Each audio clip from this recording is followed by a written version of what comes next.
Hey guys, this is Matt Core from Ctrl+Paint.com, and today we're going to talk about building up good photos for your photo texture library.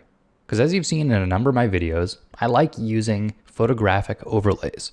Because if you're careful about it and use subtlety, it can add a nice richness to your painting. But one of the most important aspects that I don't really talk too much about is making sure that you have a good source material to work from.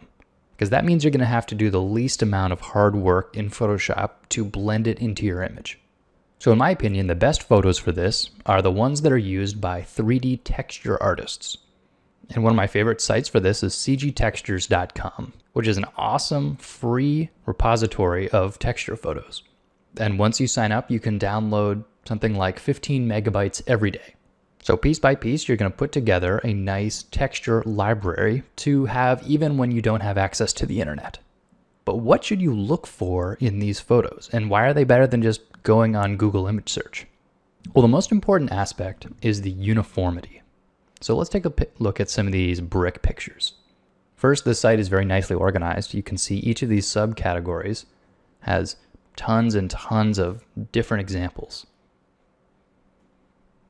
Now see how uniform these look? They're uniform in a couple different ways. You can definitely tell that these are taken professionally. You'll notice that there's no distortion in the camera angle. These are taken directly straight on. And what this does is it makes it much easier to make a tiling image. And in fact, some of these sets actually have one that has been edited in order to tile right from the get-go. So if you were to download this left version, it would tile infinitely in all directions. But if these photos were taken at an angle, they would have perspective built into the photo and it'd be much harder to use them as an overlay. In that case, your first step in Photoshop would be removing the distortion from the image. Well, if you start with a nice head-on photo like this, you can do a nice overlay.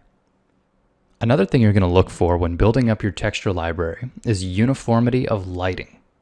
So we'll look at a couple examples here in this leaking category.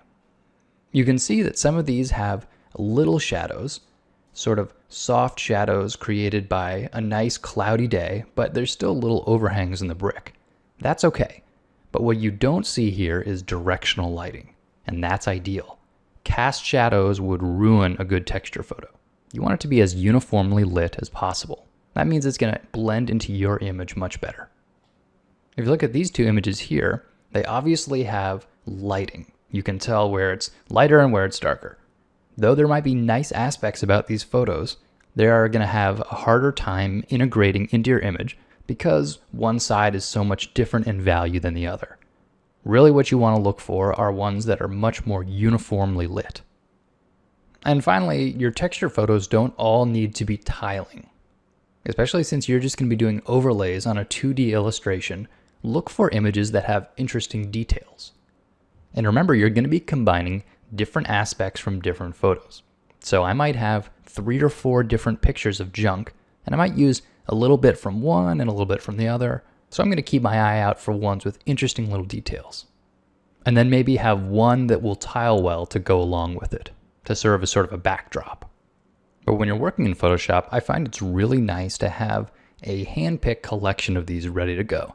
Now, I don't have thousands. I maybe have a couple hundred in total. So I definitely go on the internet from time to time to get more.